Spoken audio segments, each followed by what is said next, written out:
What do you think are going to be the biggest and most influential stories in 2016? That's right, it's time to get out your crystal ball and join me in thinking forward.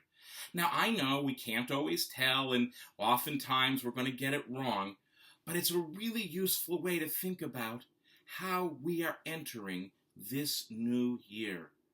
Because there is no question when we talk about what we think the biggest stories will be, we're talking about the minds and the hearts that we ourselves are bringing into this new year and how we think those will shape the year we're going to have.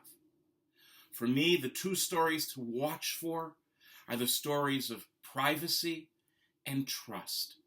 No, these aren't particular news events. These are cultural trends that I think are shaping us now and will only do so more, and maybe most interestingly, things we can actually do something about in a world in which it seems more and more stuff comes at us that we can do so little about. Privacy? We have only begun to hear the debates that are going to happen about who can monitor what, and will it keep us safer? And will it deal with the threat of terrorism, which continues to be the number one thing on people's minds for the last period of time? How much of our privacy will we trade away if it would actually keep us safer from those who are charged with that task? Now, the funny thing to bear in mind about this debate is that while we have the debate about that kind of privacy, almost every one of us goes online and uses search engines and have levels of data collection going on about our personal lives that would boggle the mind of even the most aggressive people at the NSA. Why do you think things that you looked at months ago pop up as ads when you're doing a search for something totally unrelated? Those are the gods at Google looking down from on high. So is really the question a question of privacy? If it is, we have to ask about a whole range of issues. Or is it, and here's the second story, really a reflection of the trust or lack we have of it in government and in a whole variety of public institutions? That's right, trust is at an all-time low in this country. We're entering towards single digits when it comes to government and the press.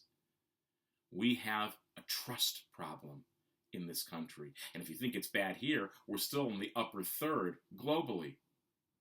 What would it mean as we go through 2016, not only knowing that we have a trust problem, but asking what can each of us do to rebuild trust in our lives?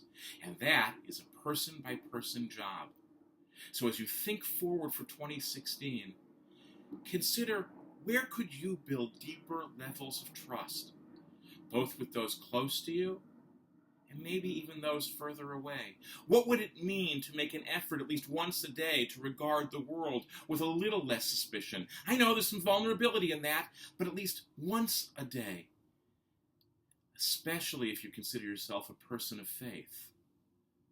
Could we imagine using the faiths we follow to give us the strength to be a bit more vulnerable and trust a little bit more deeply, if only for a few minutes a day, each day of 2016. It's amazing. If we did that, my guess is whatever the big stories of 2017 would be, they'd be from a much more positive place than as we look ahead to a year that I think is going to be filled with debates about privacy, which are really debates about trust, which is really something that we could build if we choose to. Maybe not always, but certainly more. And I hope that we will do that. And I wish you all a very happy 2016.